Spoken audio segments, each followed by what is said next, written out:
Sentar, por favor. Para sua Bíblia. No livro livro dos Reis, capítulo 5, por gentileza. Segundo livro dos Reis, capítulo 5. Nós vamos ler os 6 primeiros versos. Na semana passada, no domingo pela noite, nós lemos os 14 primeiros versos. E a riqueza do texto bíblico, eu disse hoje na escola bíblica, ou de um texto, e pelo menos na minha leitura de um texto bíblico, é que a possibilidade de ler um texto e a partir do ângulo, a partir de onde você olha esse texto, se extrair várias lições. Então, quando eu leio esse texto, eu leio o que está aí registrado, a gente pode, a partir do olhar, tendo como alguns protagonistas, por exemplo, semana passada a gente teve como protagonista Naamã. Então falamos sobre restauração. Naamã, comandante do exército sírio, grande general, por baixo daquela couraça, daquela armadura, havia ali algo que precisava ser restaurado, não apenas a nível de ordem física, mas a nível de ordem espiritual. Poderia também olhar para esse texto e ter como protagonista o rei da Síria. Poderia olhar para esse texto e ter como protagonista o rei de Israel, que ficou espantado, assombrado, quando Naamã chegou com uma carta do rei da Síria, dizendo assim: olha, fiquei sabendo aqui que tem alguém que pode me curar. E o rei da época era o rei Jeorão, ou Jorão, né, filho de Acabe, irmão de Acasias. Acasias havia falecido, e então não tinha filhos, e quem assumiu foi Jeorão. Poderíamos olhar também a partir do profeta Eliseu, né, que nem deu atenção a Naamã. Naamã ficou revoltado. Poderíamos olhar também a partir de Geazi, o discípulo que cresceu os olhos ali com relação ao que Naamã havia levado, o discípulo de Eliseu. Bom, eu falei quase todos os personagens envolvidos ali, se não me engano, mas há um personagem que eu não citei. Mas vamos ler o texto e eu vou falar sobre esse personagem ou essa personagem, assim como você queira designar. Segundo livro dos Reis, capítulo 5, a partir do verso 1. Naamã, comandante do exército do rei da Síria, era grande homem diante do seu senhor e de muito conceito, porque ele, o Senhor, dera a vitória à Síria. Era ele herói da guerra, porém leproso. Saíram tropas da Síria e da terra de Israel. Levaram cativo uma menina que ficou ao serviço da mulher de Naamã. Disse ela à sua senhora: tomara o meu senhor estivesse diante do profeta que está em Samaria, ele restauraria da sua lepra. Então foi Naamã e disse ao seu senhor: assim e assim falou a jovem que é da terra de Israel. Respondeu o rei da Síria: vai, anda, e enviarei uma carta ao rei de Israel. Ele partiu e levou consigo 10 talentos de prata, 6.000 siclos de ouro e 10 vestes festivais. Levou também ao rei de Israel a carta que dizia: logo em chegando a ti esta carta, saberás que te enviei Naamã, meu servo, para que o cures da sua lepra. Que Deus abençoe e aplique a sua palavra a cada coração. Acho que das pessoas envolvidas aqui nessa narrativa, faltaram duas que eu não citei. Faltou a mulher de Naamã e a menina escrava de Naamã, ou que trabalhava na casa de Naamã. E é tendo essa menina como protagonista, que eu gostaria de extrair algumas lições aqui, que pelo menos para mim foram, não apenas foram, mas têm sido de grande valia. Uma menina que mudou a vida de um grande general chamado Naamã. Uma menina, e aí a gente poderia acrescentar, escrava, que mudou a vida de um general. E é muito interessante que na sociedade em que essa menina está inserida, provavelmente ela era muito mal vista, ou vista como um ser inferior, insignificante, ou até mesmo essa menina, ela nem era vista como um ser humano. Há essa possibilidade. Não era, ou melhor, era muito mal vista, ou era vista como um ser inferior, ou um ser insignificante, ou talvez nem era vista como gente, como ser humano, era vista como um objeto, como algo descartável. Mas bem sabemos, e como as meninas aqui, ou as crianças aqui louvaram, aos olhos do Pai, todos nós somos uma obra-prima.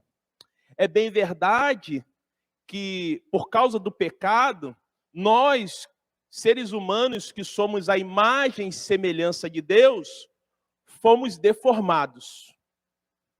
Todos nós. Por isso que uma das coisas que mais me impactam e mais me entristecem é quando alguém rebaixa uma outra pessoa que é a imagem e semelhança de Deus.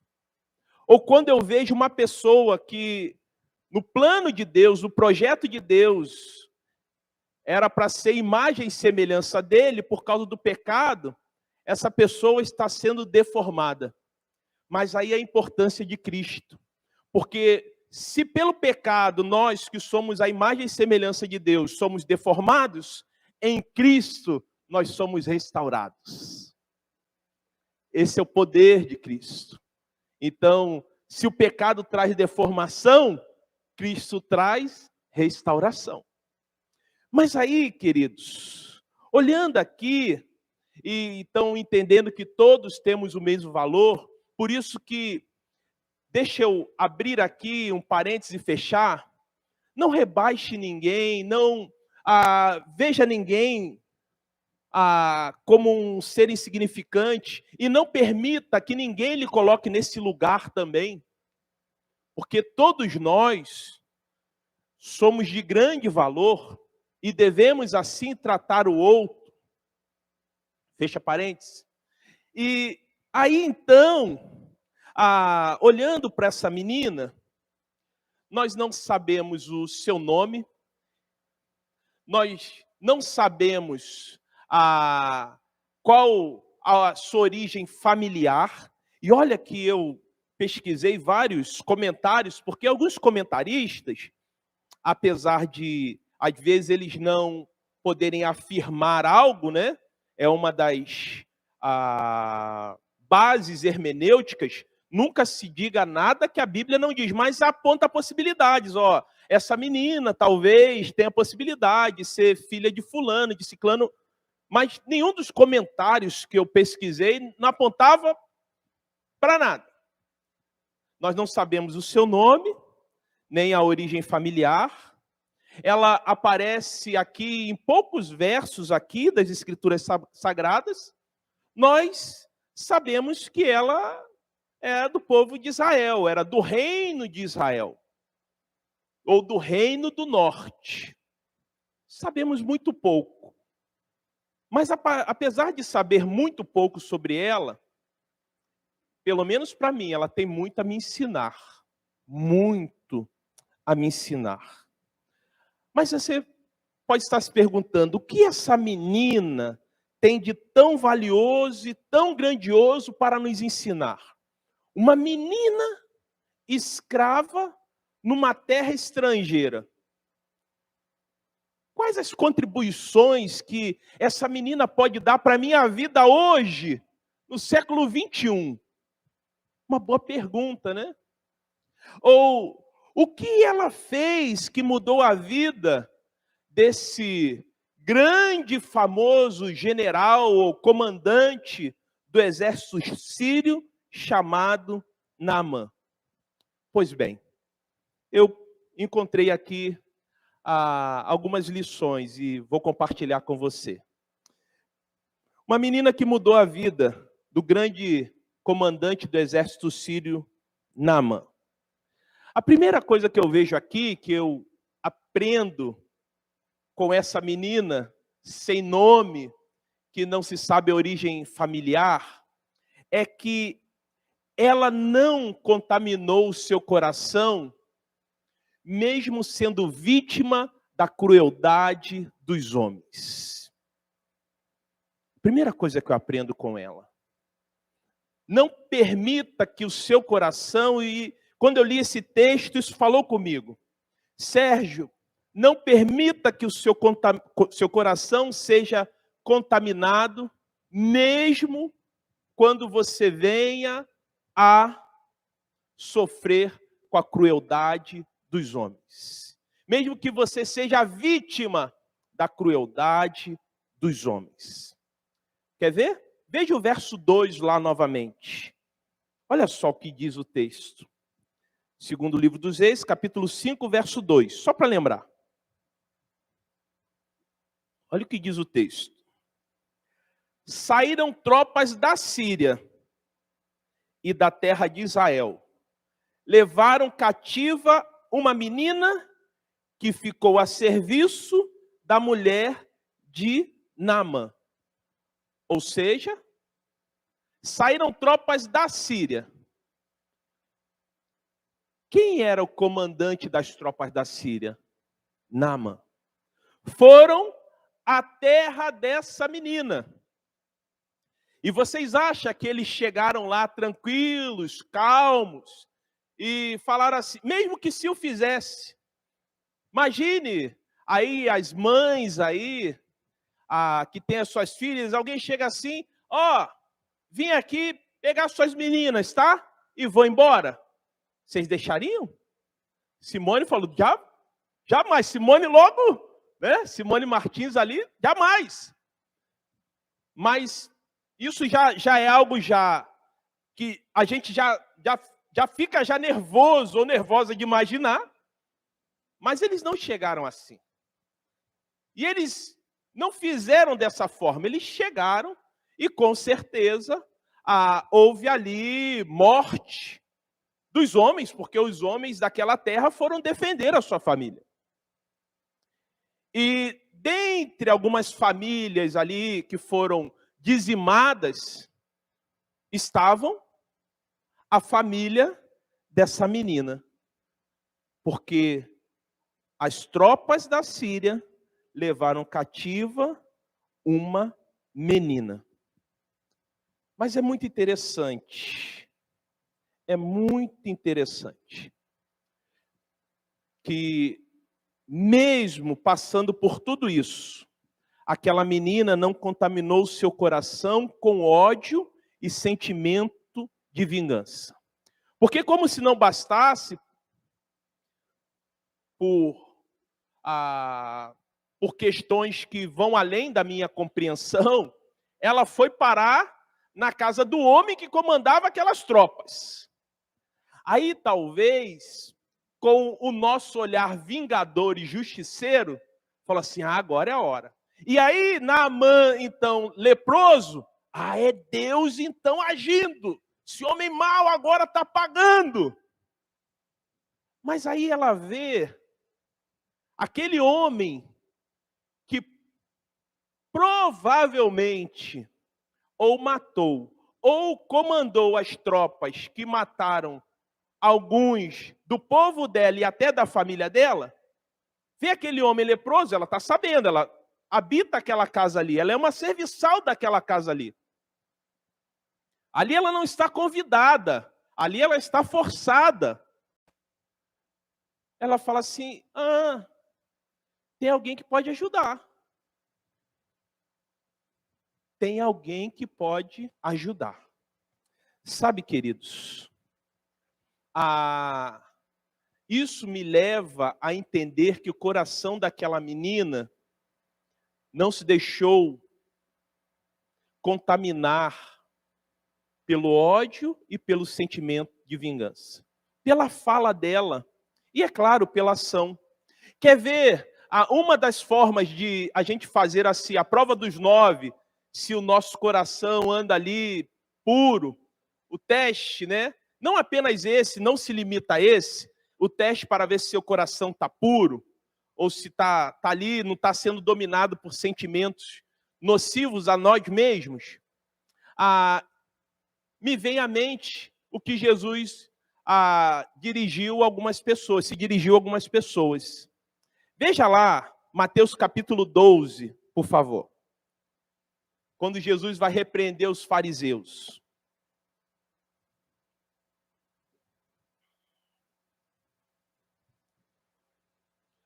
Mateus capítulo 12, do verso 33 ao verso 35. Talvez aí lhe ajude a saber se seu coração aí anda puro ou anda trilhando pelo caminho da contaminação aí.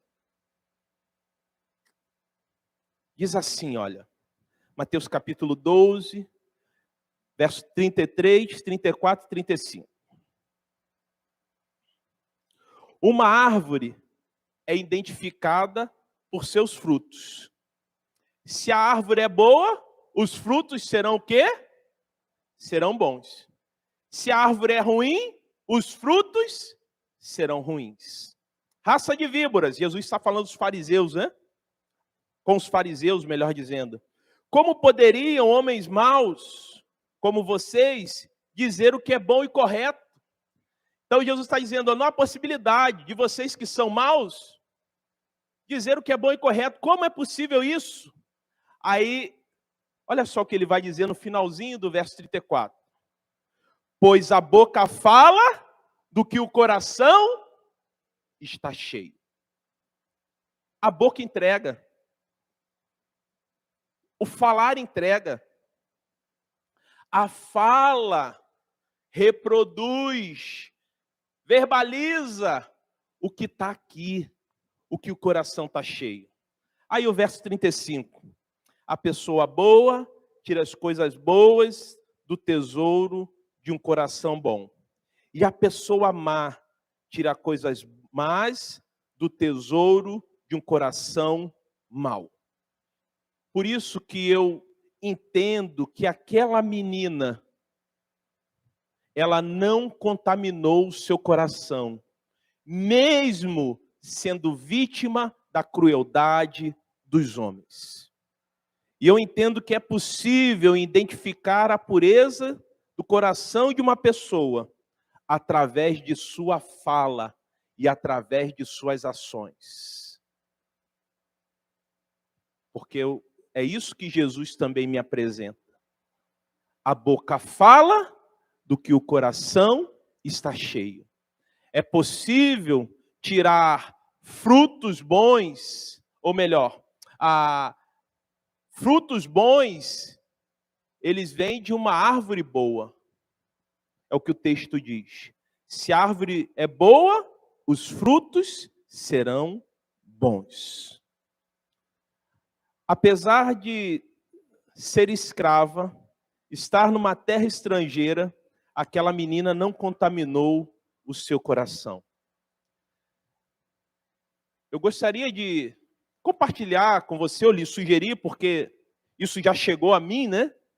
Não permita que circunstâncias adversas, não permita que pessoas que talvez lhe fazem mal, ou estejam lhe fazendo mal, Não permita que a crueldade dos homens contamine o seu coração.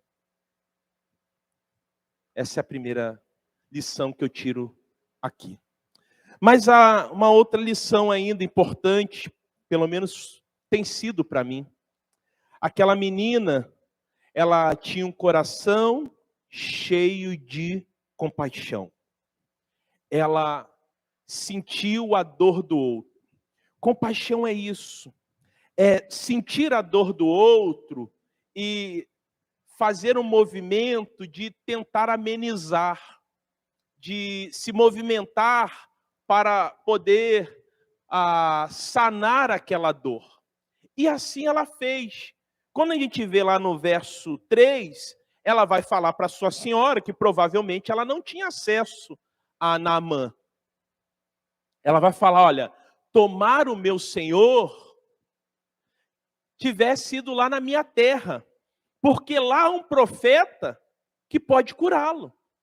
Então ela vendo o sofrimento do seu senhor, daquele homem cruel, porque Naamã não era, talvez ali, muito bacana ali com ela, mas lembre-se que Naamã é responsável de tirá-la da sua terra e da sua família. E responsável direto de dizimar alguns da sua terra e até da sua família. Então, é importante ter isso em mente. Mas mesmo assim, isso não afetou a compaixão daquela menina.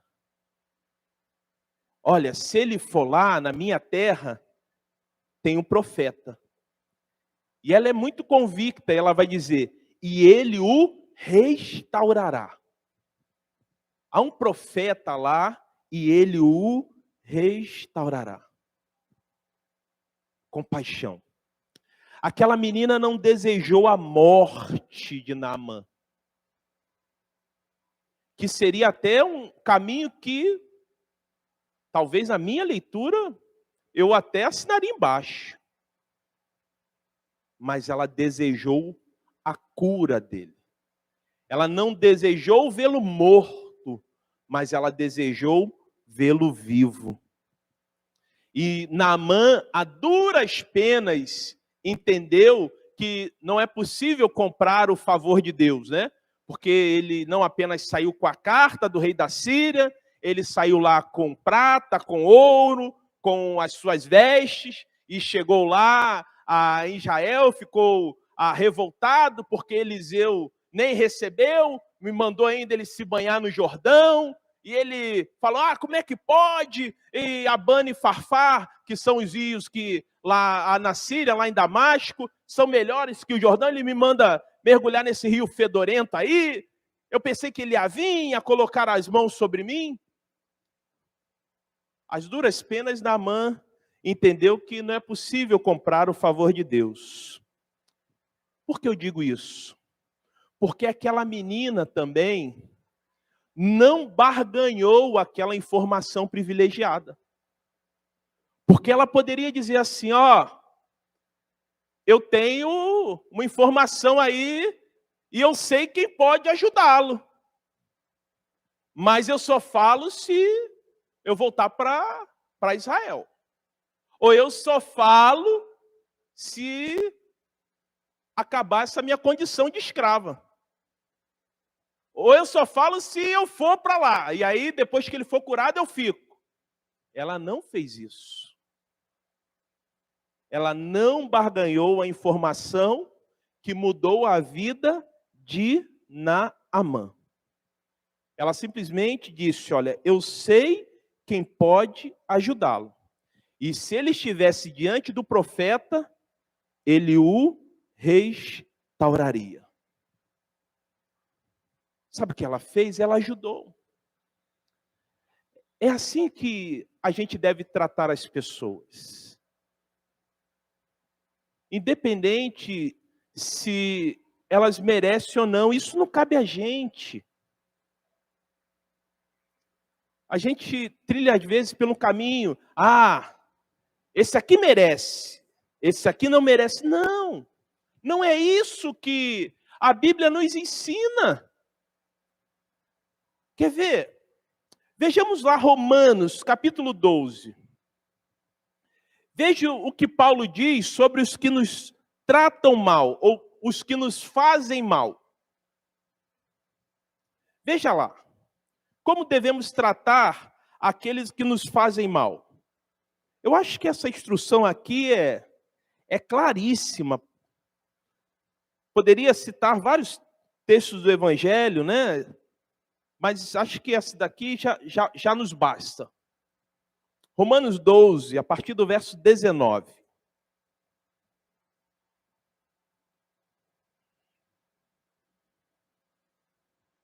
Diz assim, olha, Romanos capítulo 12, a partir do verso 19.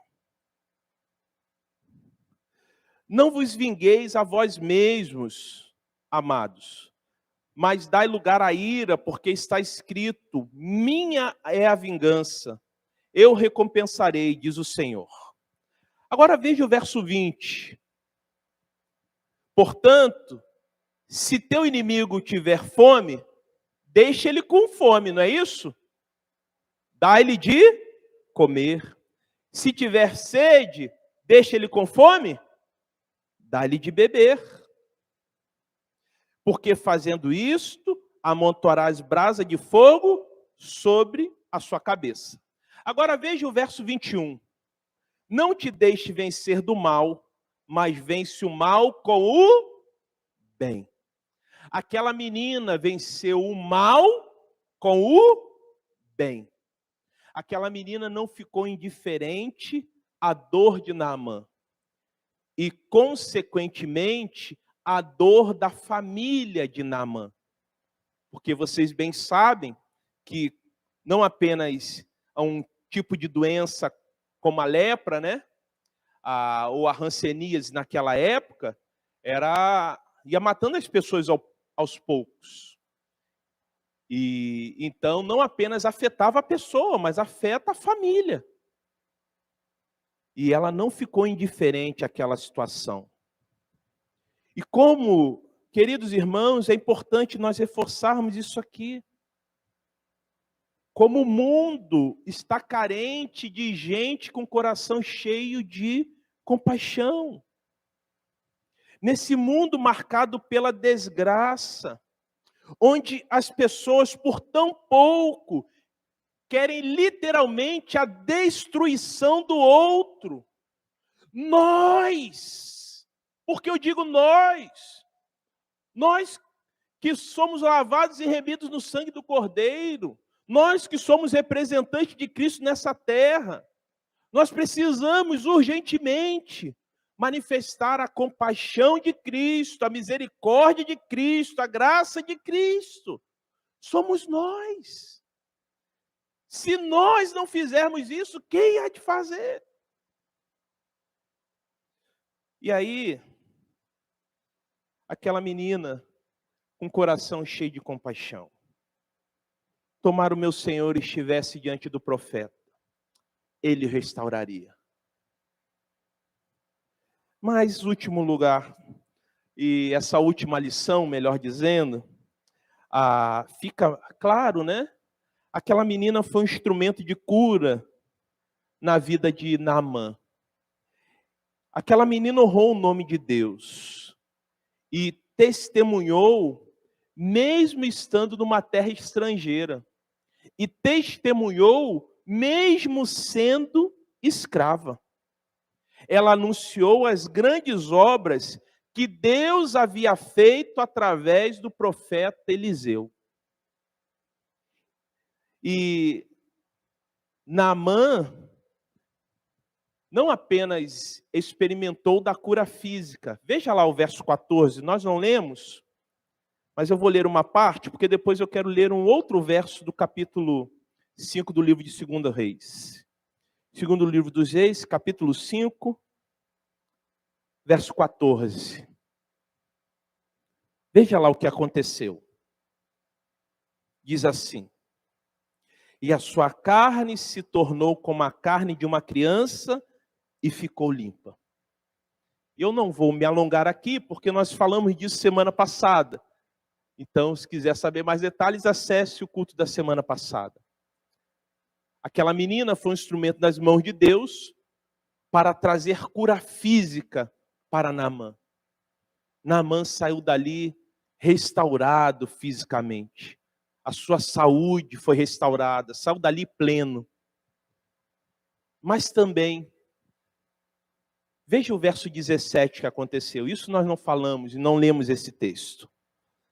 No verso 17 diz o seguinte: aí Naamã disse: já que o Senhor não quer aceitar o meu presente, então deixe que eu leve para casa 2 mulas carregadas de terra.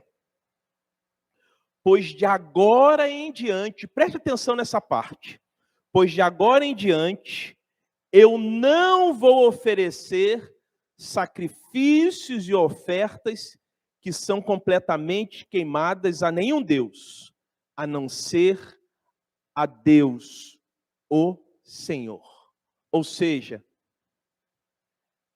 Naamã teve uma experiência tão impactante que nós poderíamos dizer tranquilamente, sem querer distorcer o texto, que ele se converteu ao Deus da menina escrava e ao Deus de Eliseu, do profeta Eliseu. E a preocupação dele era tão grande, e você vai falar, mas por que ele quer levar 2 mulas de terra? Porque naquela época era muito comum, cada terra tinha o seu Deus. E ele não queria incorrer no erro de estar adorando outros deuses. E provavelmente, para que aquela experiência ficasse marcado, ele iria voltar para a sua terra, para a sua casa, iria construir ali na sua casa um altar e colocar aquela terra ali. Ele não ia idolatrar aquela terra, mas aquela terra ia trazer à memória dele o Deus a qual ele passou a adorar. Por isso que ele falou, eu vou levar 2 mulas dessa terra aqui, porque era muito comum, cada Deus, né? Cada terra tinha um Deus, nos povos pagãos. E Naamã vai falar, eu não vou oferecer sacrifícios e ofertas, a não ser a Deus, o Senhor. O que houve aqui? Uma cura espiritual. Aquela menina que tinha muitos motivos para dar um péssimo testemunho ou omitir-se diante daquela situação, não o fez. E através da vida dela, porque tudo começou com ela. Naamã foi parar lá em Israel por causa da informação dela. Naamã não apenas foi curado fisicamente, mas espiritualmente. Poderíamos dizer, sem distorcer o texto, fazendo uma analogia e uma contextualização, que Naamã, a partir da informação daquela menina, encontrou a salvação. Naamã saiu com o corpo limpo e o espírito purificado.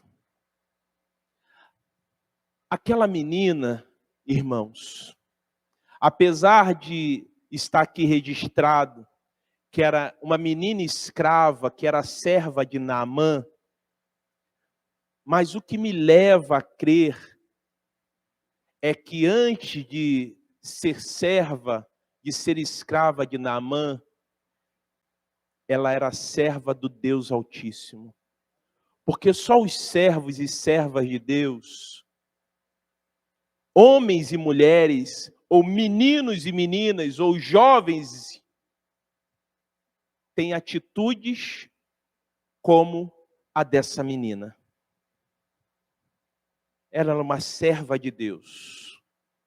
Uma menina ou uma jovem comprometida com Deus. Se depender do seu testemunho, as pessoas vão ter uma experiência como a de Naamã. Pastor, mas tem gente leprosa? Tem gente que precisa conhecer Jesus. Isso tem. A sua palavra tem credibilidade para aqueles que estão ao seu redor? Porque a palavra daquela menina teve. Isso é importante ressaltar. Porque aquela senhora podia falar, essa menina, você está falando besteira, menina. Ou chegar aos ouvidos de Naamã, e essa menina aí está doida. Mas a palavra daquela menina teve credibilidade. Uma menina que a gente não sabe o nome, não sabe a sua origem familiar, não sabe a sua idade, só sabe que era do povo de Israel e foi levada cativa para a Síria, foi parar na casa de um homem que era o comandante do exército sírio e por baixo da sua couraça, da sua armadura, precisava de restauração porque era um homem que tinha lepra. Mas que, pelo menos para mim, me ensinou muito. Me ensina que, apesar da crueldade e da maldade dos homens, ela não permitiu que o seu coração fosse contaminado. Uma menina com o coração cheio de compaixão, que vence o mal com o bem. Uma menina que foi um instrumento de bênção na vida de Naamã. E Naamã experimentou cura física e cura espiritual, porque aquela menina se colocou à disposição do Senhor, como uma serva fiel do Senhor. Que a exemplo dessa menina, eu e você possamos ser servos e servas fiéis.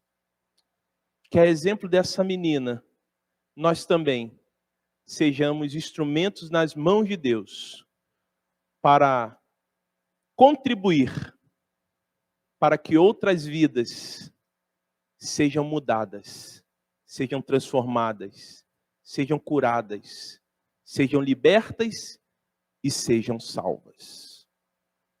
Curva sua cabeça, feche seus olhos.